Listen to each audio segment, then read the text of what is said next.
Welcome to my channel উজ্জ্বলদার study home.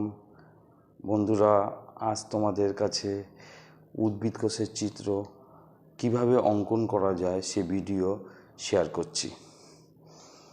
দেখো, প্রথমে আমি যে ছবিটি করে রেখেছি সব একই দিকে পয়েন্টিং করেছি। প্রাণী কোষের থেকে উদ্ভিদ কোষের কোষ গহ্বর বড়, ওই জন্য কোষ গহ্বরটা বড় করে এঁকে রেখে দিয়েছি। এই দেখো কোষ গহ্বর, আর এই একই দিকে পয়েন্টিং করে একটা থিন লাইন রেখে দিয়েছি। এবার তোমাদের দেখাতে চলছি কিভাবে অতি সহজে উদ্ভিদ কোষের চিত্র অঙ্কন করা যায় তার পদ্ধতি।